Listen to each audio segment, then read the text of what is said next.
Hi, everyone. Happy Wellness Wednesdays. My name is Claudia Wong. I'm a nurse practitioner and co-founder of Mindful Nurses, along with Janelle Smith. We founded Mindful Nurses as a platform to help promote self-care for nurses, generally using holistic wellness practices and inspirational talks. So every week we have a different presenter or a practice that we'd like to share with you guys in hopes that you'd put yourself first and really take care of your own needs. And today we have a wonderful guest I'd like to introduce. She is really interested in self-care for nurses, and especially during a pandemic such as the one we're in now. So I'd like to introduce Erica Jones. She's a nurse practitioner and an educator, and also wrote a book on how nurses can take care of themselves during a pandemic. I'd like to hand it off to Erica Jones. Thank you so much for being with us today. Thank you, Claudia. Thank you so much for having me. I appreciate the opportunity to share and to talk a little bit about the project that I had worked on, and also about continuing self-care for nurses, because I know that there are more reasons than I could possibly list why nurses need to care for themselves, and now especially because of the pandemic. Many nurses are really running on empty, and we need to take time for ourselves and to remember how important it is to fill up our tank, so to speak.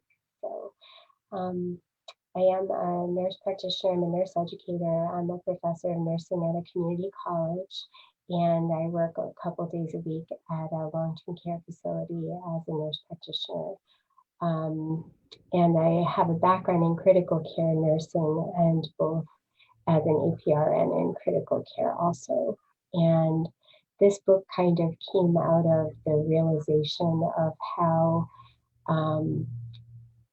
challenging maintaining a long career in nursing is.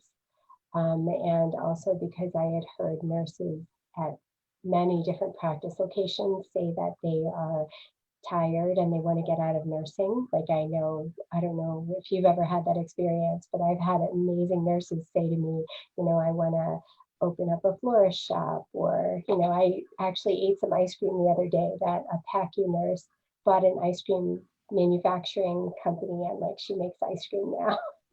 Right. I hear that a lot because of the amount of stress that nurses are under.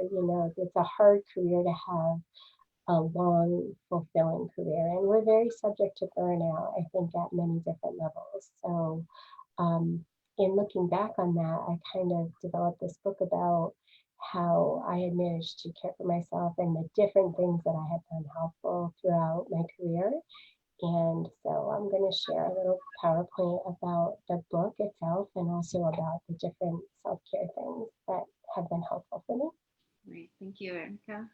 So here we go.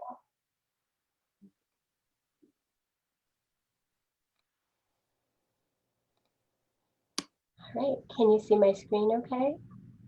I don't see your shared screen at the moment. Okay.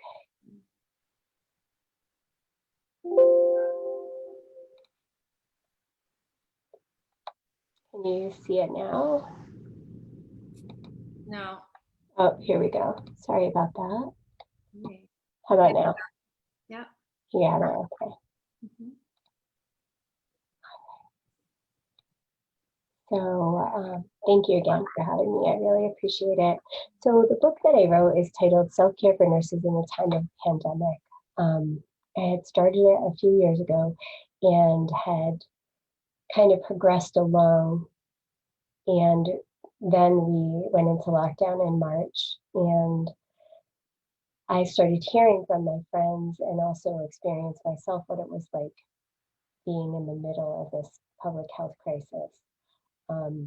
And it was kind of a twofold effect, because we were under a huge amount of stress clinically, but also we were separated from all of our self-care activities. Like I had been going to yoga, meeting up with friends for meals and chat sessions, and all of that came to a halt.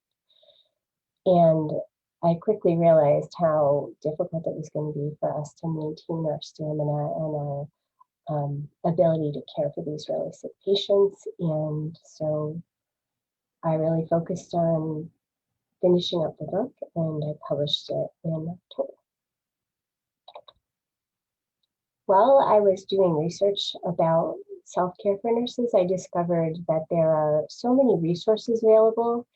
And I think that one of the good things, and one of the few good things that can come out of this pandemic, is that healthcare workers are being more valued in general, and there are a lot more resources available for us than had been previously. This project on the slide now is called Healthy Nurse, Healthy Nation, and it started in 2017 to help nurses care for themselves better. The research that they did showed that nurses typically get less sleep than the average person. They're more likely to be overweight. They have high levels of stress.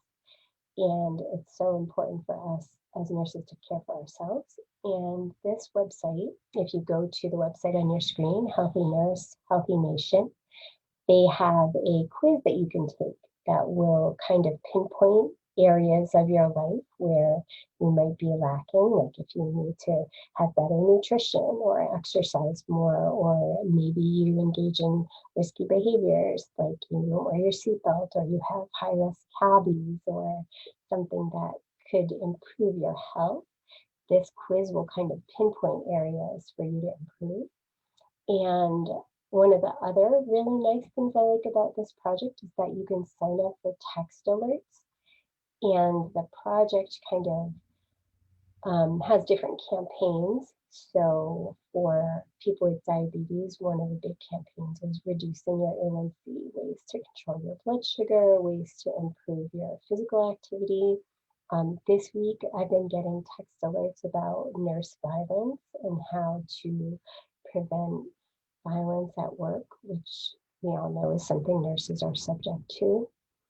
And there was a time maybe last month or 2 months ago, where the topic of the week was gratitude. So every day I got little texts reminding me to be grateful, which I feel for me is really helpful, because gratitude is one of the things that helps me stay focused and engaged when I'm working. We all know nurses work in high stress environments. Specifically, we're more likely to be subject to repeated situations, which can be stressful. And depending on your work setting, nurses sometimes don't get any time to process what goes on before you're having to take another admission. If you work in acute care, for example, or if you work in a psychiatric facility, you may have a situation where you have to restrain a patient, and then you don't have enough time to really process that incident before you have to take care of more patients. And I think for that in particular, it's very difficult for nurses to de-stress, and we tend to carry around that stress with us. And so it's important for us to have outlets to process those occurrences. One of the things that has always helped me is having a group of colleagues, close friends who are also working in healthcare, and being able to process these situations with them outside of work. I actually read an article today. There's a group of nurses in Philadelphia who are starting Zoom support groups for nurses. And I'm hoping to get some information from them and put that up on my website. Because with COVID, we've been exposed to things that we never expected. It's kind of not a joke, but often you'll hear critical care nurses say they want their patients sedated, and they don't want family at the bedside, because family members take a lot of time, and you're explaining things, and it's extra attention from the nurse. And unfortunately, with COVID, that's exactly what happened. We had sick patients. We had no family members there to help soothe them. We were doing a lot of extra work communicating with family members. And this environment is very stressful. So one of the other things I talked about is matching your personality to your practice location. I worked in critical care for many years, and I realized that it was very suited to my personality. I'm a multitasker. I like, fast pace, and I thrived on the high stress environment. But as I had been doing it for more than 7 or 8 years, I realized that I had to take a step back and figure out what was best for me from a health perspective. And also I had, gotten older, and my job was a rotating shift. So I worked nights, and then I worked days the next week, and then I worked nights the week after. And it was really challenging for me to get enough sleep. So I chose to leave the critical care setting and work in education and long-term care. And it was super challenging for me, but I also found that as I adjusted, the quality of my life, I feel, is better now because I get regular sleep. I have regular days off. It's just a nicer flow to my life. I have more time for myself. And I think that when you work 3 days a week, you're kind of faked into thinking that you have more time than if you're working more regular hours every day. But I found that when I actually added it up, the long shift plus the commute, I was actually working more time when I was just working those 3 days. Plus, I would pick up overtime. So a lot of what I talk about in the book is finding kind of the flow and the hours that work for you.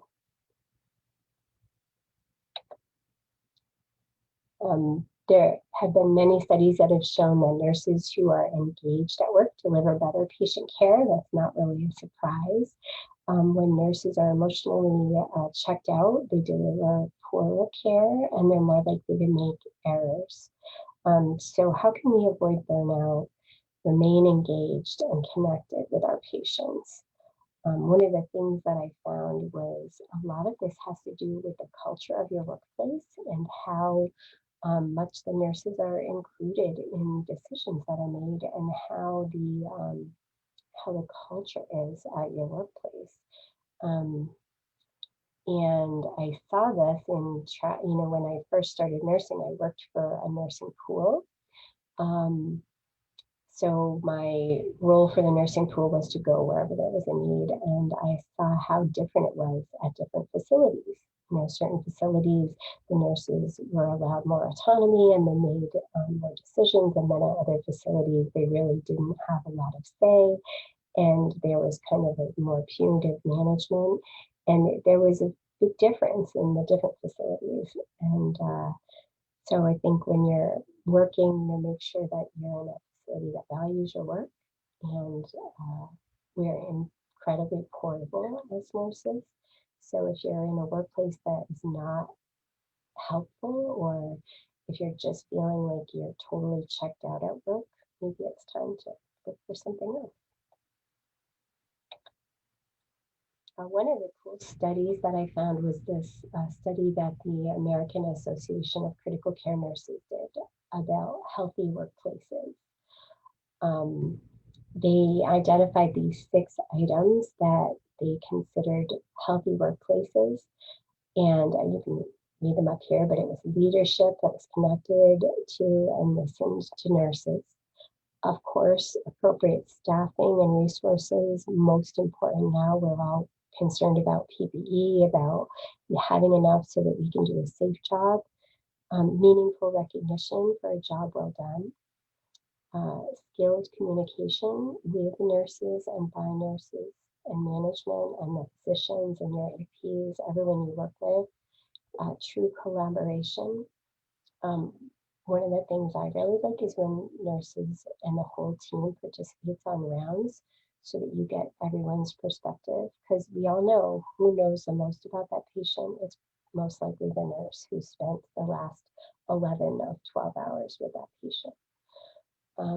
And then effective decision making, giving the nurses the power to help change things in the workplace. And this information is all available at the website on the screen.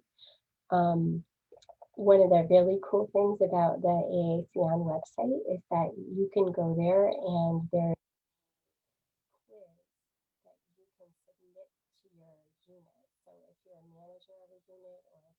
working in administration and you want to know how healthy your nurses consider your unit, you can submit this. Erica, I can't hear you very well at the moment. Okay. All right. How about now? It's a little bit fuzzy. Oh boy. Sorry about that. How's that? Is that okay? Better? It's a little bit faint. It looks like your computer is writing what you're saying. It's trying to, yeah. Maybe that's checking it, but yeah, you can speak up louder. I can still kind of hear you. You can just speak up loud. Sorry about that. Oh, there we go. Oh, good. Yeah, my speakers sometimes are not the best. Okay, I can hear you now. Okay, good. Thanks. Mm-hmm. So if you go to the AACN website, you can submit a quiz to your to the people you work with or to your unit if you happen to be a unit manager, and you can actually see how well these items are represented in your unit's organization. And one of the other important things that the AACN study found is that if your workplace is healthy, you have less people leaving, so you have better retention of skilled nurses, and you have better patient outcomes, like the quality of your work is better. So, and there are many other benefits to having a healthy workplace. But I thought it was really interesting because it's extremely expensive to train a new nurse to work on a unit. So if you can keep even 1 or 2 nurses from leaving your unit, it's going to save your unit money. Plus, you're going to have better patient outcomes. So this is definitely a cool study to check out. Yeah. All right. So what are some of the things that work for me for self-care? And there are things that work for many, many people. I like to stay mindful. That's one of the great things about mindfulness is that it's like it's a reminder of how important it is to just stay in the moment, to be present. I personally use breathing exercises a lot because if I'm in a high stress situation and I'm, remembering to take slow breaths in and out, it's going to help me relax and I'm going to be calmer and better able to help my patient.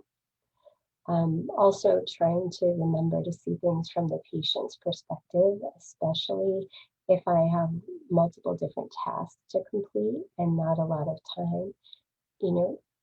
I think our patients definitely know when we are rushed and harried, and it's harder for them to allow us to care for them. So I try to always stay calm and be present for the patient, no matter what's going on outside the room.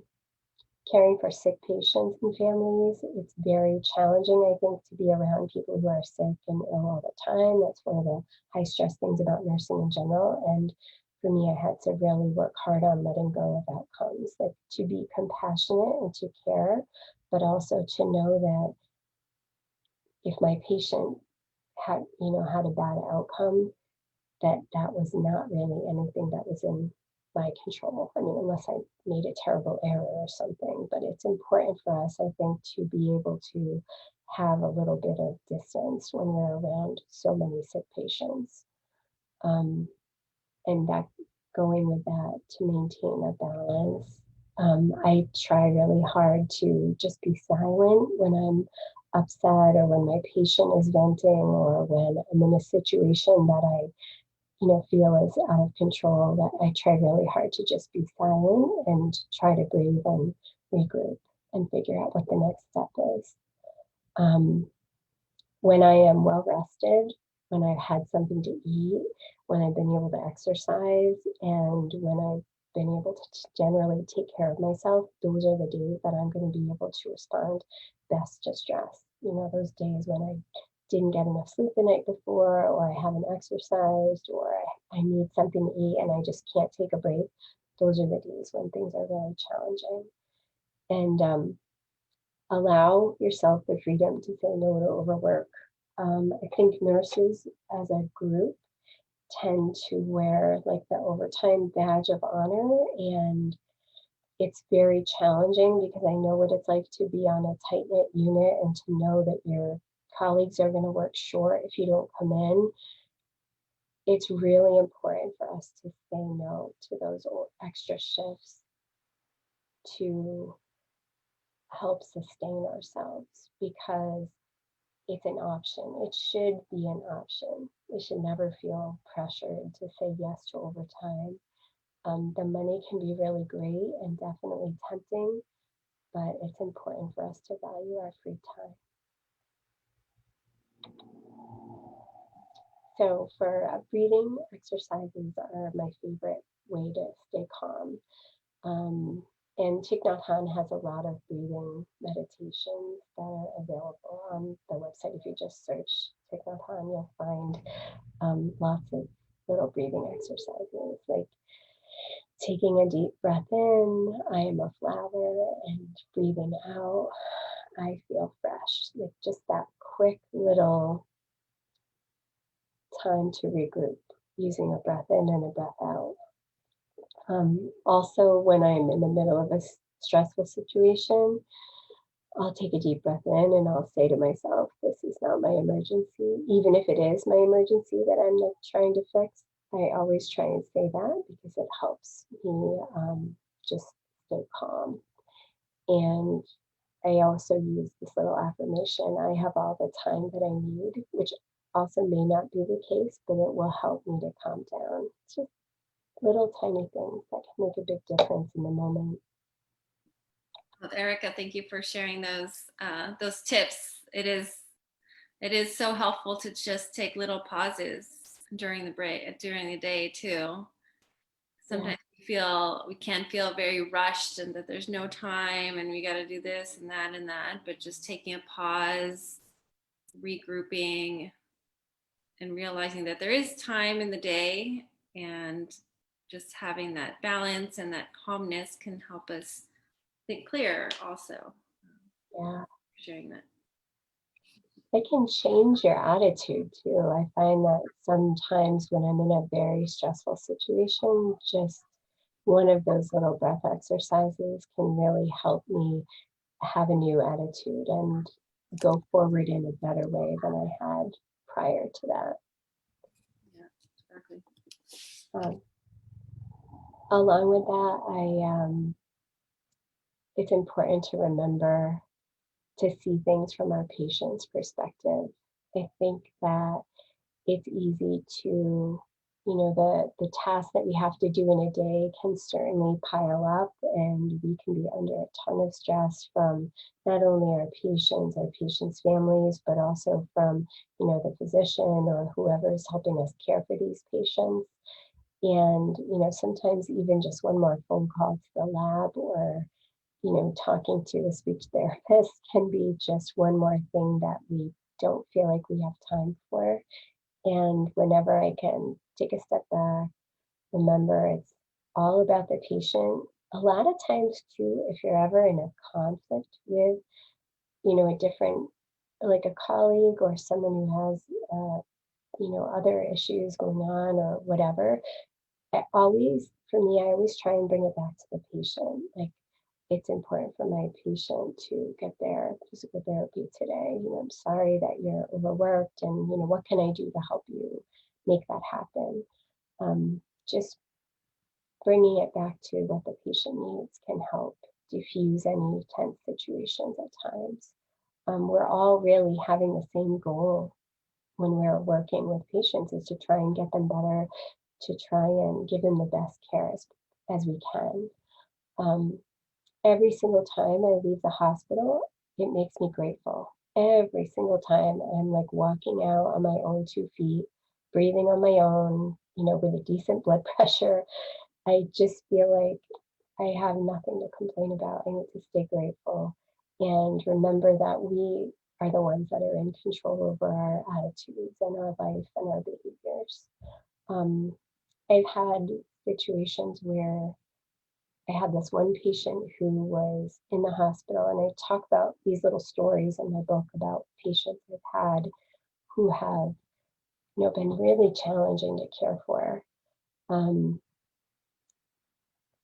And there was this one patient who came in like a frequent flyer. We had just had her in our ICU and had given her tons of blood products. And the patient was a chronic alcoholic, went back out, drank, and ended up in the ICU. No, not 2 weeks to the day after we had just discharged her home. Again, in terrible situation. And my colleague and I were trying to, save her life. Basically, we're hanging every blood product we had. The patient had just been to have a procedure done to try and stop the bleeding that they were having. And the patient was sedated and on a respirator and not interactive with us. That's an important part of the story because my friend was so frustrated and stressed out by the situation. And, I remember her loudly saying, bad choices. And she said the patient's name. I don't even remember the patient's name, but bad choices, bad choices. And I was just like, I was also exhausted and it was a very stressful situation. But I remember like taking her out of the room and just trying to give her a minute to regroup. And like we had to take care of this patient. And we had to remember that that was the most important thing we were doing. And it's hard. It's really hard. We are in challenging situations as nurses, and we can't take it personally. And we have to remember to keep the patient at the center of what we're doing. That the flip side of that, though, is that we are not there to be abused. It's important if we find ourselves in a situation where we feel we're at risk of being assaulted, or if there's a chance of violence, to make sure that we use our physical distancing and get help if we need to.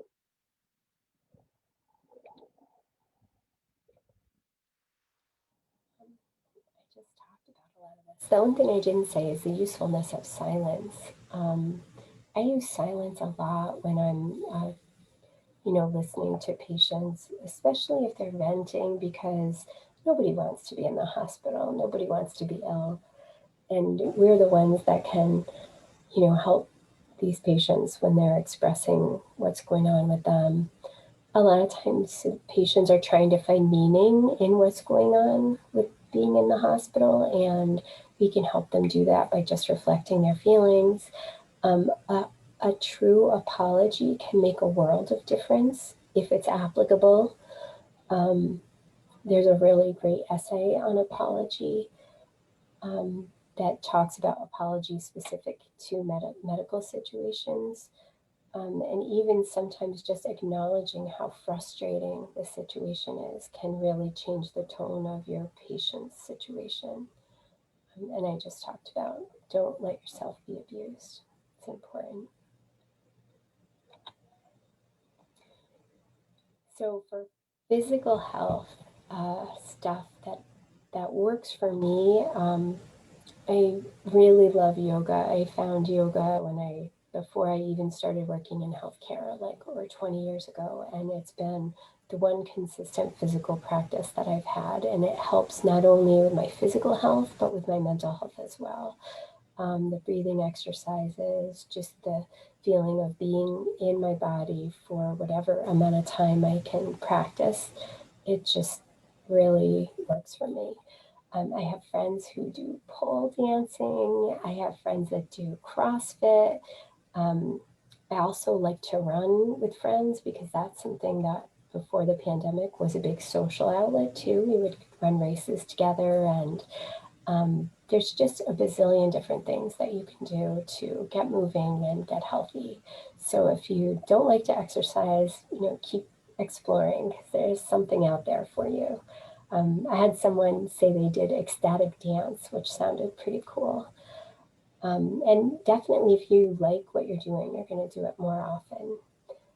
And for me, eating healthy, that's a challenge as well because I sometimes will eat for comfort. A dish of mashed potatoes is very comfort food for me, and cookies. Excuse me. Sorry. One of the things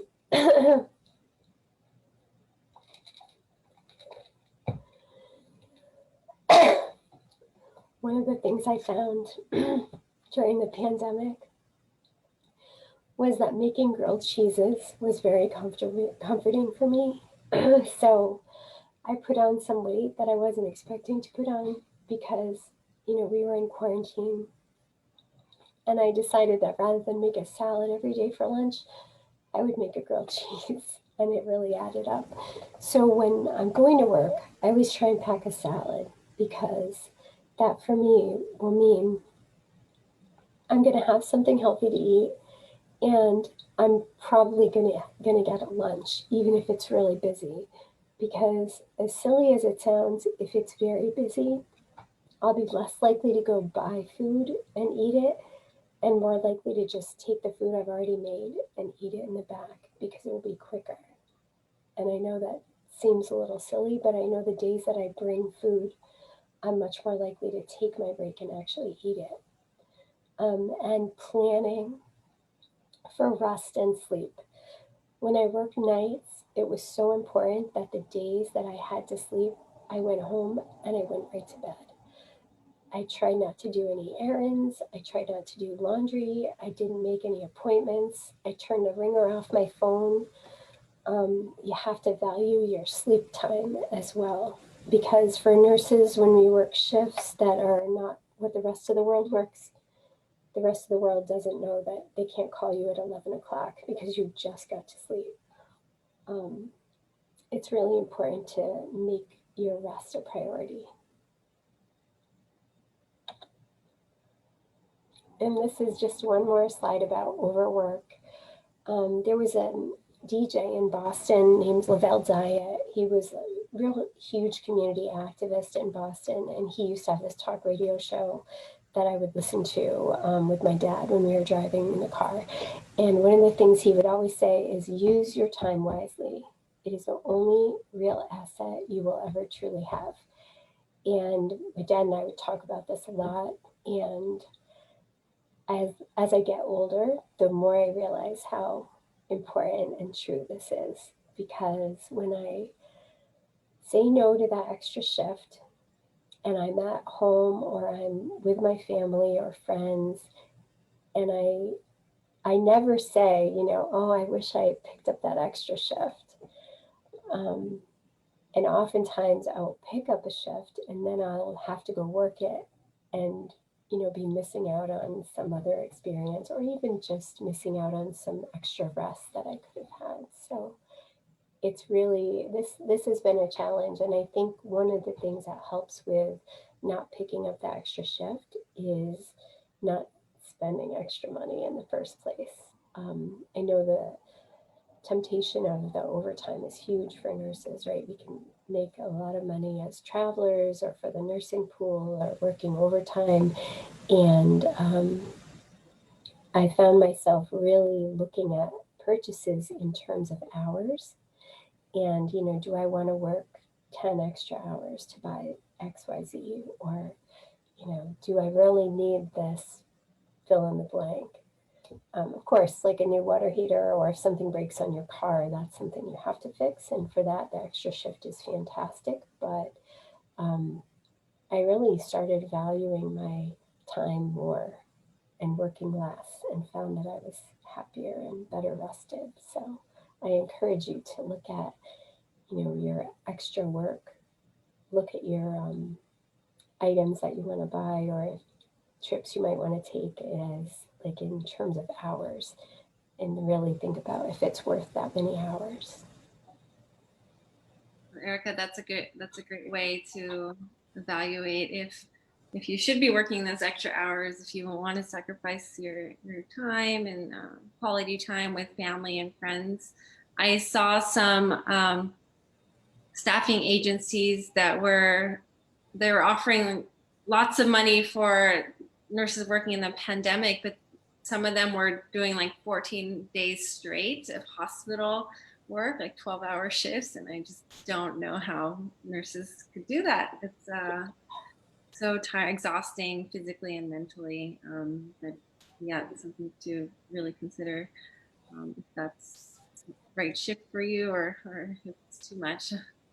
Yeah, I saw a travel ad too for COVID nurses, and it was 48 hours a week. So 4 12-hour shifts a week, which is a lot, you know, that's a lot for our body to do.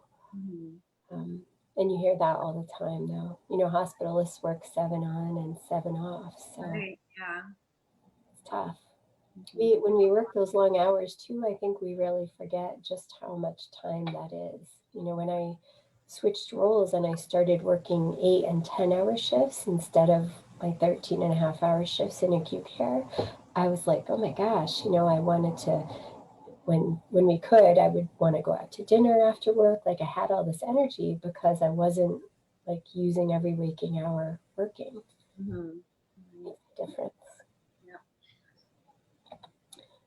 So that's the end of my presentation. I do have a website. It's here on the screen, saltynursesselfcare.com.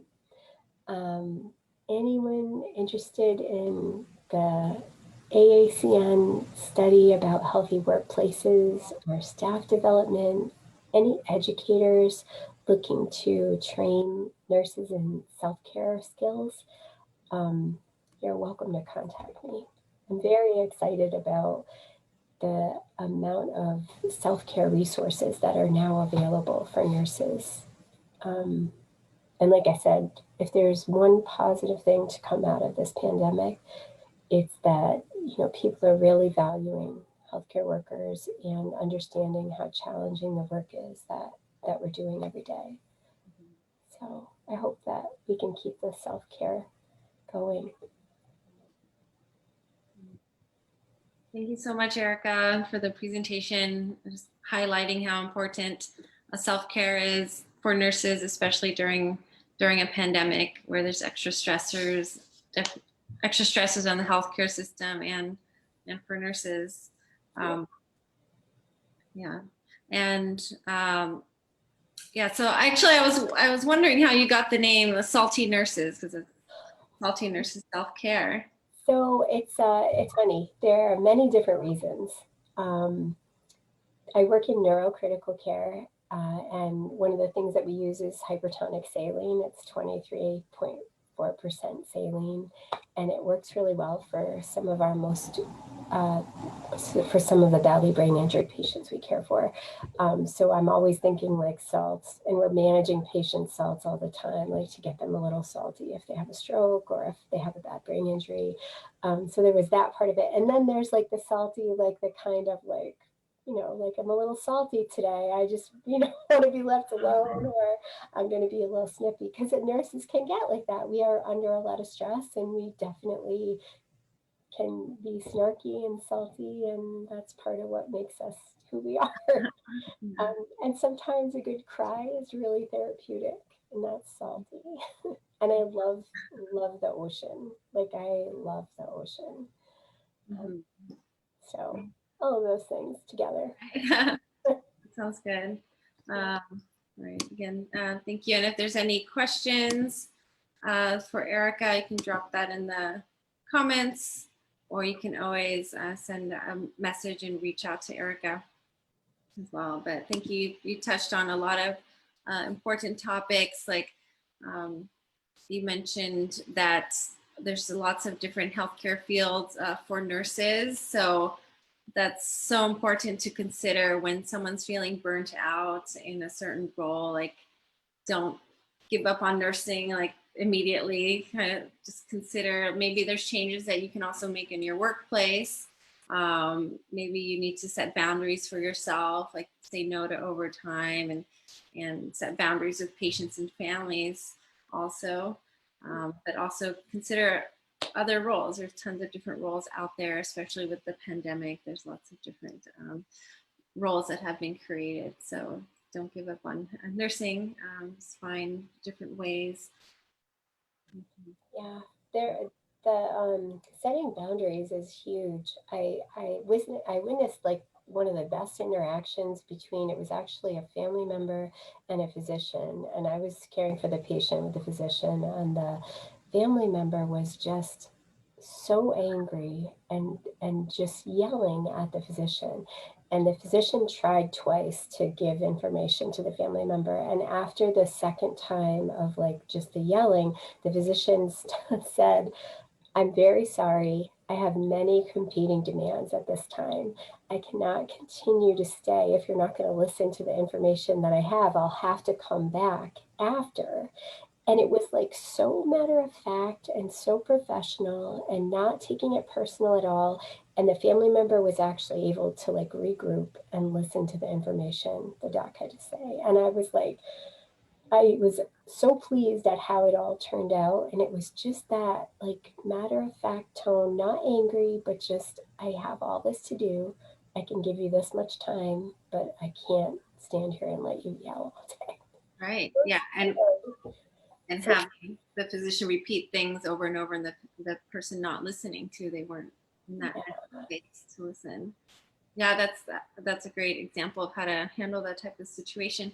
You also mentioned before, and maybe you can provide the resource. There was one, like a book you mentioned about how to apologize, like in the healthcare field. yeah. Yeah, that's amazing. You can drop it in the link and you can share it. But I mean, patients' family members, they're human too, you know, and people really want to feel heard, recognized, and if there was an error or that something could have gone better, it goes a long way for the provider or healthcare professional to mention that. Absolutely. And it can help, you know, there have been a lot of studies too about how when patients feel slighted or when they feel like something should have been done differently, if the provider or whoever's caring for the patient doesn't make an attempt to apologize or to try and like uncover what actually happened, the patient and family member are more likely to pursue litigious action. So it's a way for us to really help to try and stop these problems before they kind of mushroom and turn into big resentments and can ultimately lead to, you know, you being in a deposition instead of just being in an uncomfortable conversation. The book is called On Apology, and it's Aaron Lazar. I'm typing it in the chat for the Zoom meeting. Yeah, and it just really can be very powerful for a patient. Even just to acknowledge that they've had a rough time in the hospital can go a long way. Yeah, it just builds a trust and communication also. Okay, and I'll share it in the Facebook chat as well. Thank you. Again, thank you so much for your tips and guidance on how nurses can take care of themselves. And you're right, the pandemic has, in one way, highlighted the need for self-care for nurses and the appreciation for nurses and healthcare professionals for all they do. So in some way, that's one positive out of this pandemic. Absolutely. Thank you for writing the book as well. I think it'll help lots of nurses. Thank you. Thanks so much for having me. I really appreciate it. All right, well, so thank you so much, everyone, for joining, and you can join us next week and every Wellness Wednesdays for another session. We promote self-care for nurses with talks and wellness practices. We want to make sure that nurses are taking care of themselves as well as they're taking care of others. So thank you and be well. Thank you. Bye. Bye. Thank you. Thank you.